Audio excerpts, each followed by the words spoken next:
시작하겠습니다. 3주째 이어지는 의료 공백, 정부와 의사들은 언제까지 끌고 갈 셈입니까?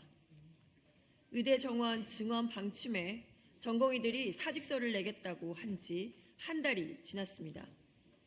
전국 병원의 의료 공백이 장기화되면서 국민의 혼란과 의료진의 번아웃이 가중되고 있습니다.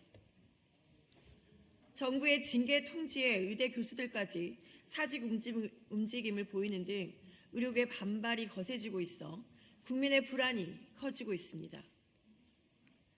그런데도 정부는 의협 관계자의 10시간이 넘는 고강도 경찰 조사를 벌이며 강대강 대립을 고집하고 있습니다.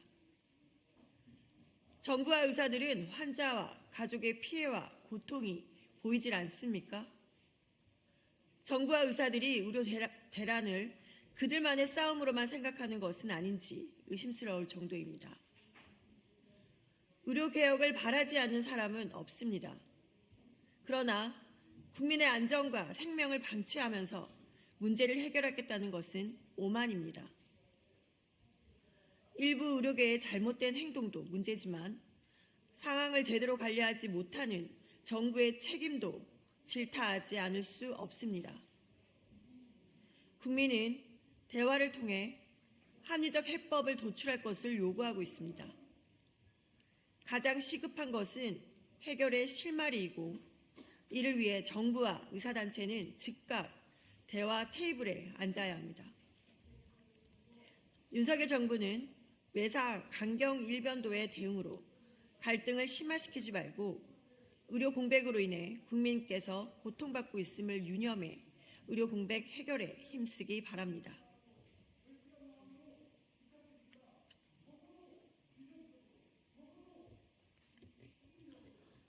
천정부지로 치솟는 물가, 왜 대통령의 민생 토론회에서는 다루지 않습니까? 사과, 귤 등 과일에 이어 배추, 시금치 등 채소값까지 먹거리 물가가 끝을 모르고 치솟고 있습니다. 가족의 밥 한 끼를 준비하기 위해 채소를 집어들었다가 가격을 보고 내려놓는 국민의 마음을 윤석열 대통령은 아십니까? 상인들 역시 비싼 가격 탓에 팔리지 않는 채소를 버리는 일이 다반사며 코로나 때보다 힘들다며 한탄을 터뜨리고 있습니다. 그런데도 윤석열 대통령은 17차례의 민생 토론회를 주재하면서도 천정부지로 치솟는 물가는 정작 단 한 번도 다루지 않고 있습니다. 국민의 먹고 사는 문제를 해결하는 데 있어 물가만큼 중요한 민생이 있습니까? 귤 한 번 사 먹지 못하고 겨울이 가고 있다는 국민 한탄이 대통령에게는 들리지 않습니까? 민생도 토론도 없는 민생 토론회입니다. 윤석열 대통령은 정작 다뤄야 할 시급한 민생 문제는 외면하고 민생 토론회란 명목으로 관권 선거에만 열을 올리고 있습니다. 불리한 것은 도망치는 것이 윤석열 정부의 국정 운영 방식입니까? 그렇다면 국민을 기만하는 것이라고 볼 수밖에 없습니다.